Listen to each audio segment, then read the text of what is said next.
Hello and welcome to News Round, a recap of stories in the week. I'm Teniola Shoboale. The headlines. President Muhammadu Buhari directs frontline troops not to give terrorists and criminals breathing space in the country. Troops rescue 5 abducted students, 1 teacher from Federal Government College, Borno in Kebbi State.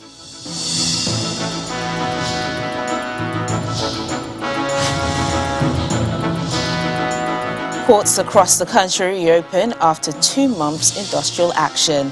Plus,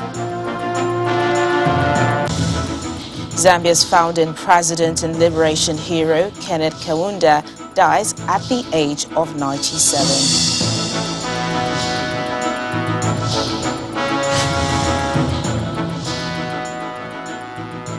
News Round begins with the issue of insecurity as President Muhammadu Buhari is asking troops on the front line of the war against Boko Haram insurgency not to give any breathing space to the terrorists. The president said this while addressing the armed forces and security agencies in Operation Hadinkai at the Maimalari cantonment in Borno State. As the presidential jet touches down at the Air Force Base in Maiduguri a few minutes to the hour of 10 in the morning, a guard of honor welcomes President Muhammadu Buhari to Borno State. And government officials line up as the chief host, Governor Babagana Zulum, introduces them. Next, the presidential convoy moves to the Borno State University, where the president commissioned the Senate building.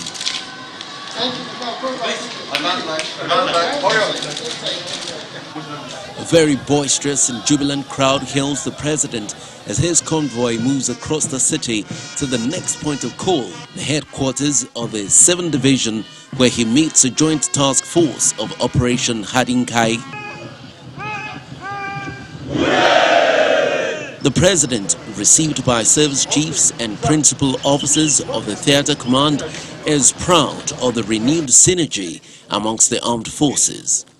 The president also promises to increase arms procurement to boost security in the region and across the country.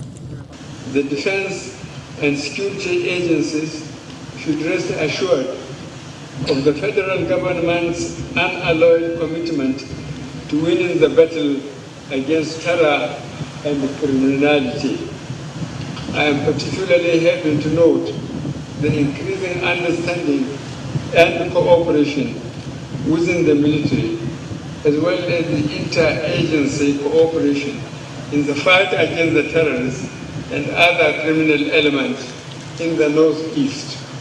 Governor Babagana Zulum afterwards leads the president to the city center to commission projects executed by his administration in different parts of the state, including a federal government permanent shelter project for IDPs. The visit terminates at the Shehu of Borno's palace, where the president pays homage to the monarch. The governor, Zulum, thanks the federal government for the varied projects executed in the state and vows continued support for the president. Under my distinguished leadership, under the people of Borno State, we shall continue to support you. We shall continue to provide the needed loyalty to you. Inshallah, when you are in power, even up. With renewed support for the military and development projects being executed in the state, the people of Borno hope to quickly put insecurity behind them and embrace a new era of peace and prosperity. Still on insecurity, but this time in Kebbi State, where some of the students and teachers abducted from the Federal Government College, Borno, have been rescued. The state governor disclosed this when he visited the school and met with members of the community and parents of the victims. He told them that the menace of kidnapping in the northern part of the country will soon come to an end, and collaborations are ongoing to ensure that such incident does not reoccur.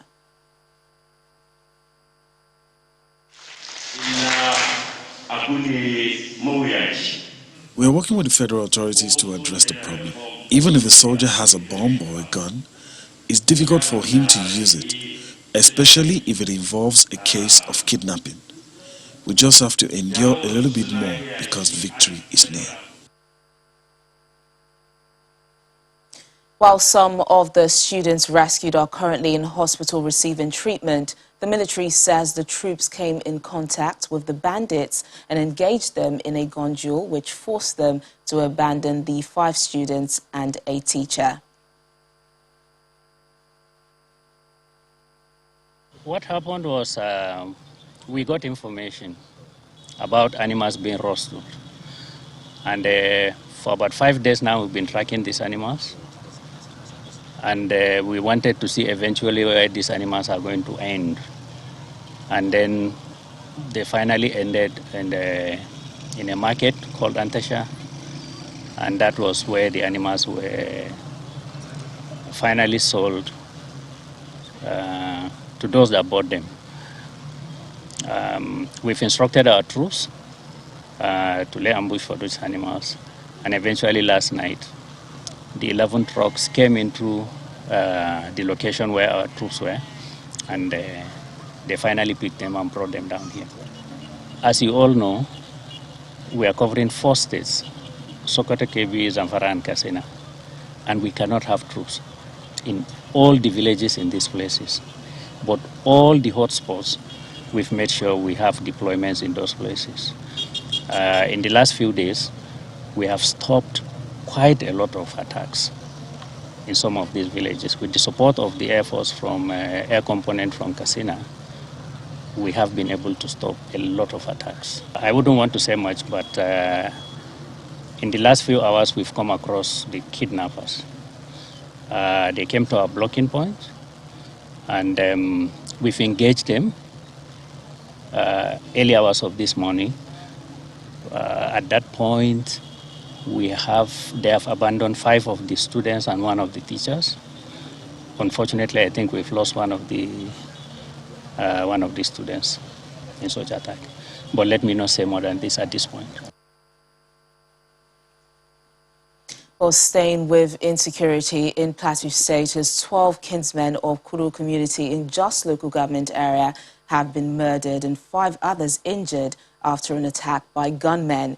The attackers invaded the community, shooting sporadically before invading some houses where occupants were shot at. Early responders to the plight of the community, including the lawmaker representing Jos South, Jos East in the House of Representatives, condemned the violent attack.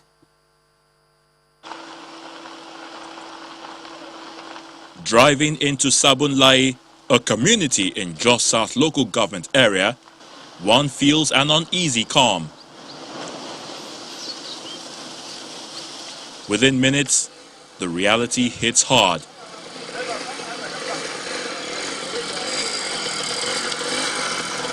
Crowds gather in numbers over what one may describe as yet another visitation of doom.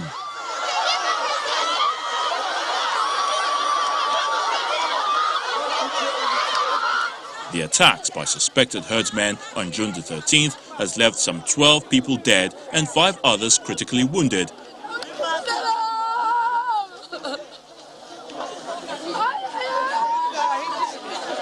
The site of a relaxation center, dead bodies, and even bullet shells tell a sad tale of destruction.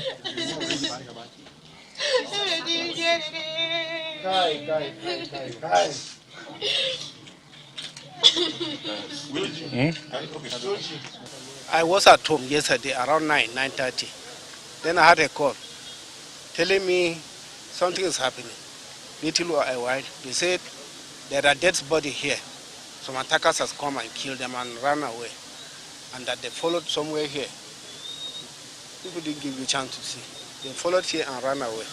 We don't know whoever was that.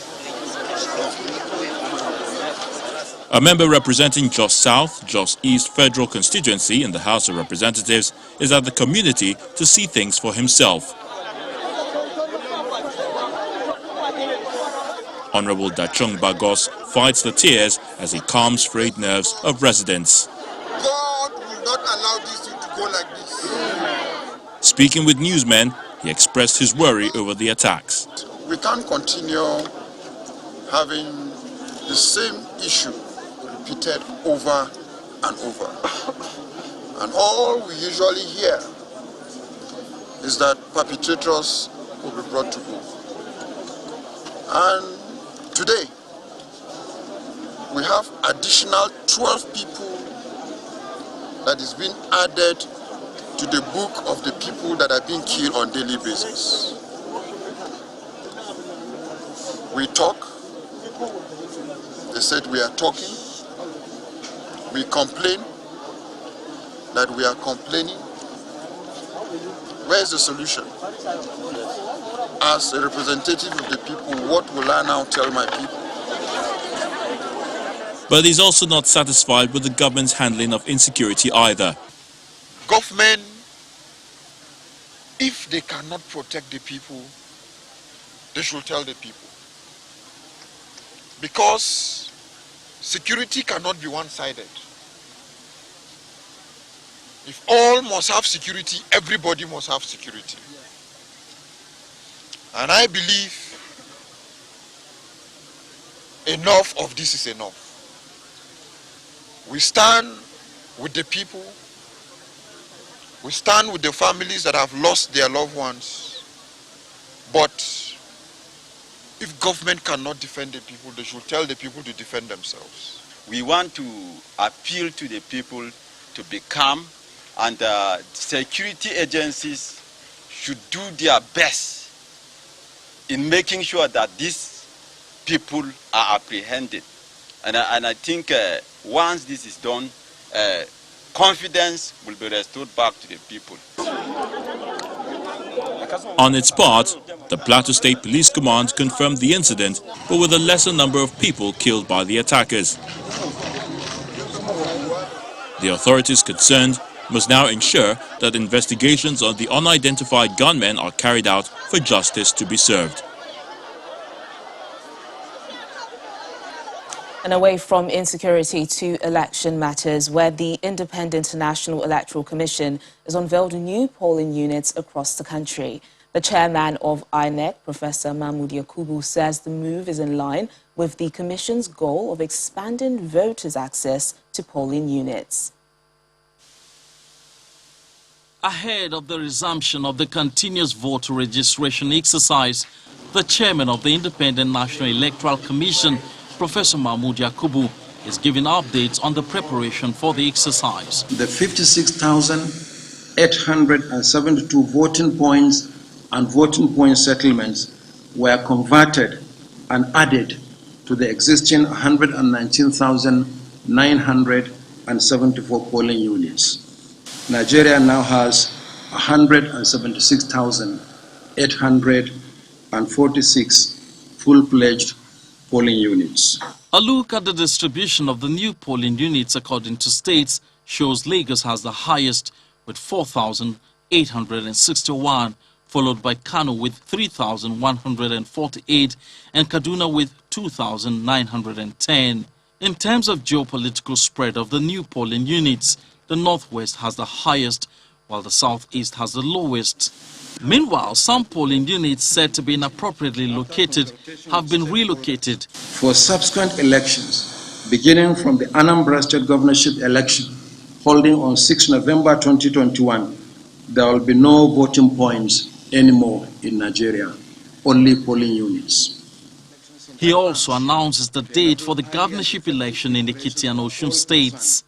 The Commission has approved that the Ekiti governorship election will hold on Saturday, 18th June 2022, while the Osun state governorship election will hold 1 month later on Saturday, 16th July 2022.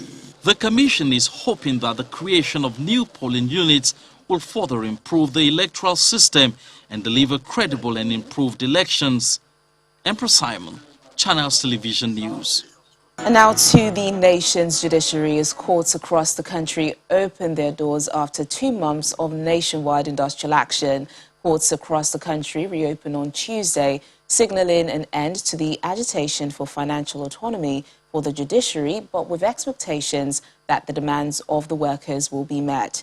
Despite the directive for work to begin, most courtrooms visited by our correspondent in the nation's capital, Abuja, were empty, while judges and lawyers were also absent in their courtrooms. The strike was suspended midweek following a meeting between officials of the union and the National Judicial Council, led by the Chief Justice of Nigeria. The Federal High Court in Abuja comes alive after the Judiciary Staff Union of Nigeria suspended their 2-month strike. Security guards are seen on duty, but the scene in the courtrooms are different. The courts are empty except for some court officials. At the Federal Capital Territory High Court, the story is the same. For lawyers, steps should be taken to forestall any recurrence. Those who have constitutional duties and obligations must ensure that they comply with the provisions of Section 121 or 120 something of the Constitution by releasing to the heads of courts on a pro rata basis the money meant for the heads of courts. For the head of courts also to be accountable and avoid doing acts that will be inconsistent with the demand for judicial autonomy. The major challenge for lawyers is how to clear the backlog of cases ahead of the annual vacation, which is about a month away. Their lordships should think deeply and see whether or not the judicial vacation of this year, as part of the sacrifices they will make for the speedy disposal of backlog cases, that this strike period, which was also like a resting period for them, should be taken as or be deemed to be part of their annual vacation for this year, so that the justice system will not suffer more epileptic delivery justice system. So we should go into full-scale hearing of cases. Judgments that are pending should be delivered. Depending, when they have their meeting and they decide, they might decide that, okay, we've slept too much, there's been so much of a backlog, we can forgo the vacation, or they might decide, okay, after vacation we can resume. So it's left for the judge to do case management and know how to balance it out and try to catch up with what they've missed for the past 2 months. The Judiciary Staff Union of Nigeria suspended its 64-day-old strike action. They have given the government 3 months to implement its terms. And now to the fight against corruption, as the Economic and Financial Crimes Commission says it's not backing down in its pursuit of some high-profile cases that will help bring an end to the menace. At the weekly ministerial chat at the State House, the chairman of the commission, Abdurrashid Bawa, says he will not be deterred despite the threats to his life. Chairman of the Economic and Financial Crimes Commission marks his first 100 days in office in a chat with the media, making various revelations. Last week or thereabout, we recovered over 100 million US dollars for the Nigerian Ports Authority. But the monies were paid directly into the accounts of the Nigerian Ports Authority.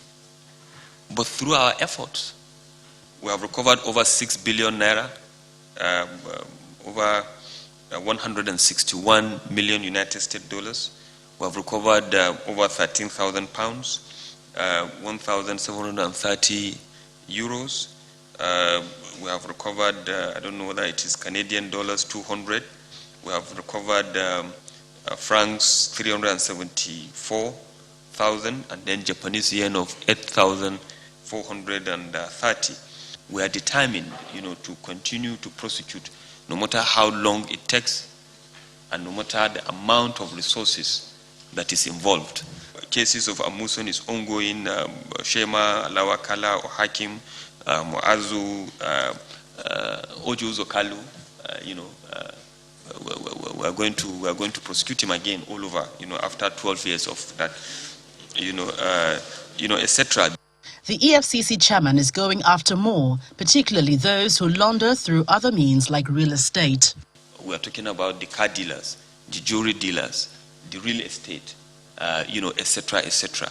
I said yesterday to a media outlet that, look, if we can checkmate and curtail the problems associated with real estate, laundering of process of crime in this country is going to reduce. And it is on that thinking that we are strengthening and working on this special control unit against money laundering.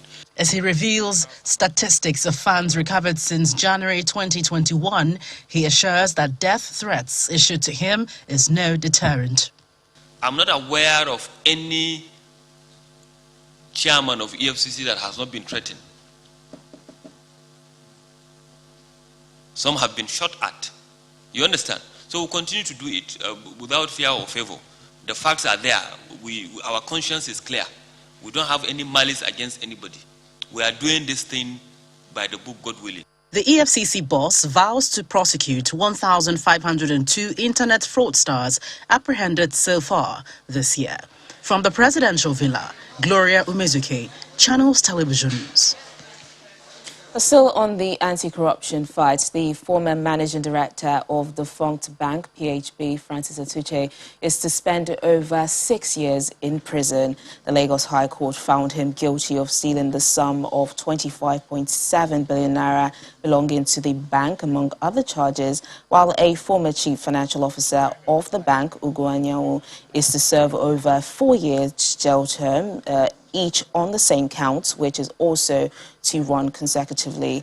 In delivering her sentence, which lasted over 10 hours, Justice Lateef Okunu held that she had considered the plea of the convicts, but there must be consequences for wrongdoing, and sentences are not just for punishment, but also for deterrence.